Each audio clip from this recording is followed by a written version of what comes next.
Well, at least in the movie, this was also the point where Bond was captured. Come to think of it, were there any Pierce Brosnan movies where Bond wasn't captured? Seems like it happened at least once a movie for him. I know a lot of the other Bonds were also captured numerous times over the course of many movies, but Brosnan seemed to have the largest frequency for some reason.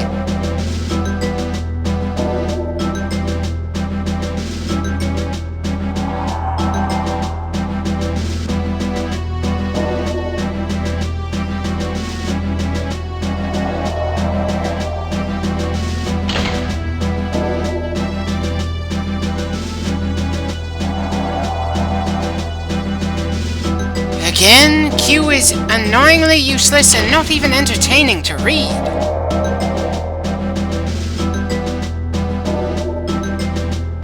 Wonder why I'm a lot more fond of Moneypenny's little comments than Q's in this game.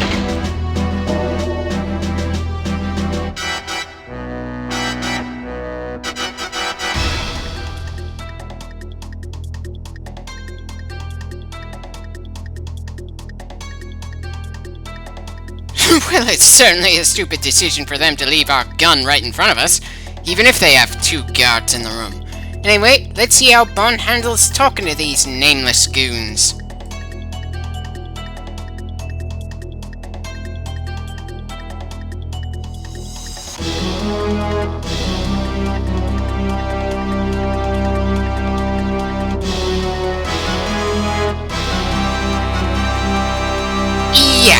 Not surprising that soldiers that answer to Ourumov don't know and don't want to hear that he's a traitor. Not even sure why they bother trying to interrogate us, really.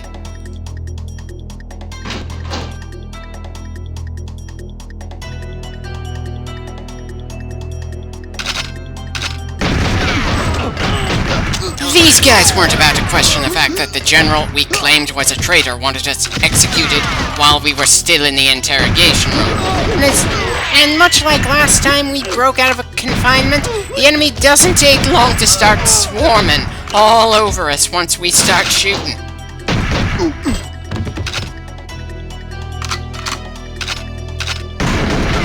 Well, at least the first objective was as simple as leaving the first room.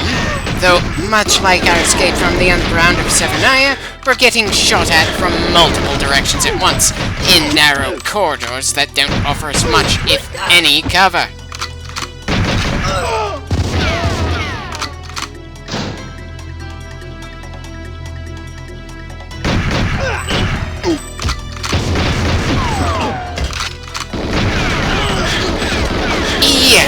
Probably gonna die in this attempt, and we're just adding up to the body count at this point, before the successful attempt.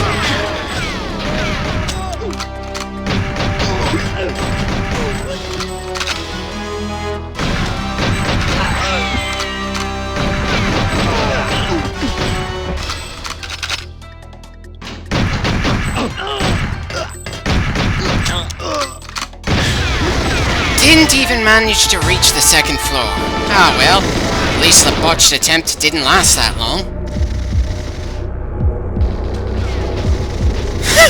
Someone guy's outright shoving his leg onto our crotch, then pouring fire into our corpse's face. That's certainly one way to make sure that someone doesn't get back up.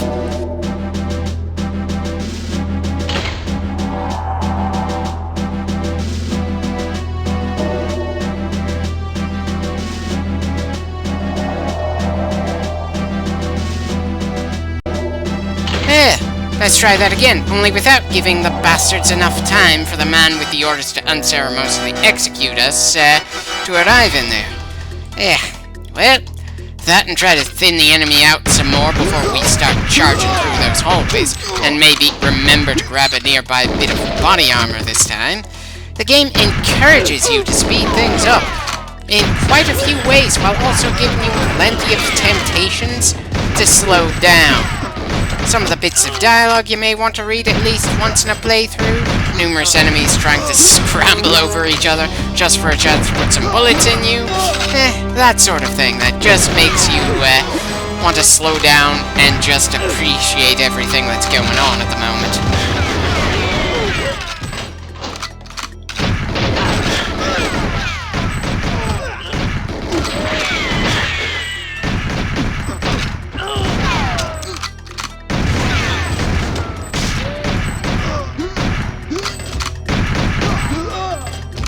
I've got to wonder how the various people who see the casualty reports react to them.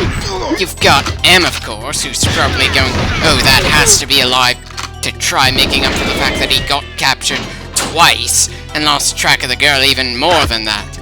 But what about the Russians? Seriously, how the hell are the Russians reacting to the idea that a single British agent has been slaughtering their soldiers like sheep? Are they trying to figure out if the British somehow managed to get a super soldier serum? Or do they just consider their own troops trash and are considering improving their training after all the times we've left dozens upon dozens dead in our wake?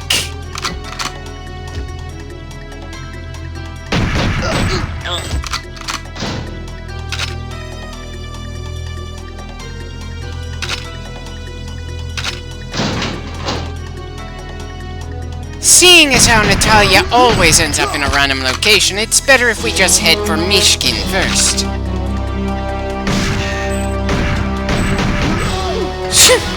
Took that guy long enough to realize we were shooting at him.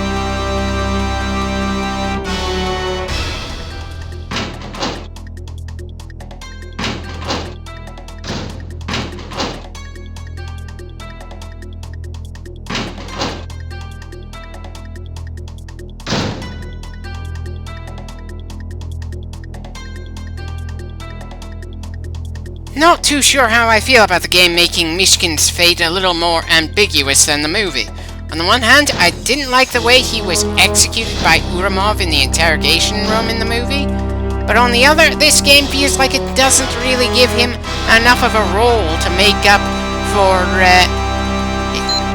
the shifted perspective that the game kind of forces the designers to take.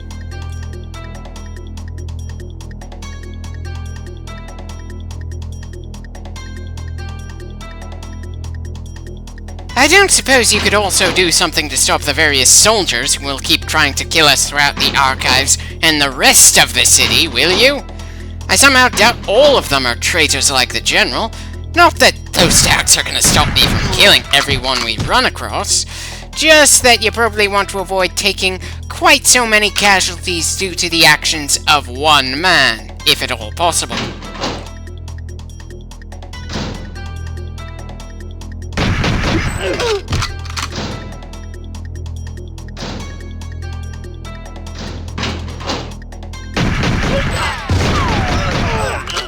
Right, too much to hope that Natalya would be in the first room we check. Ah well, at least the enemy's running low on troops that we're now able to take them on at our leisure instead of frantically.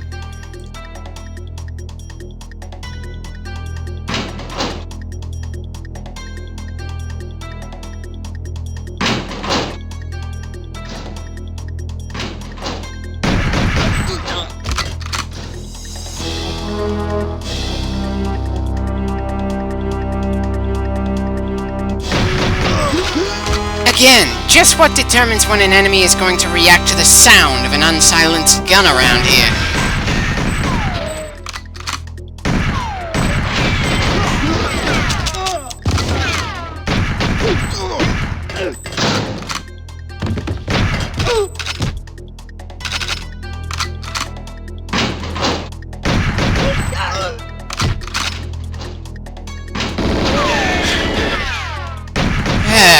She just had to be in a room where we're distracted by enemies outside of it.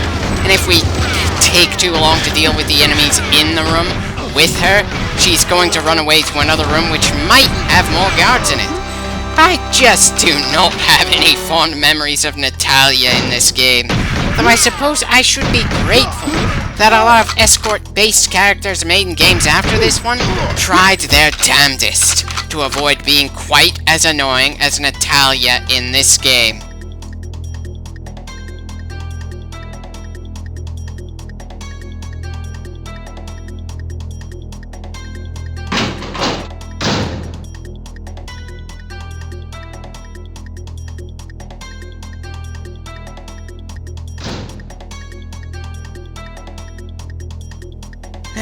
God damn it, wish I'd kept a better eye on her as she ran away, but I was a little too busy to figure out what general direction she ran off to.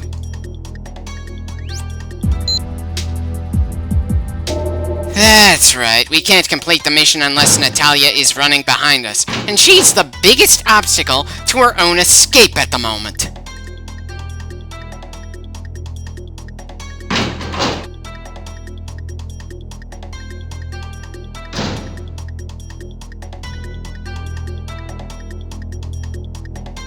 Well, at least she didn't run off that far.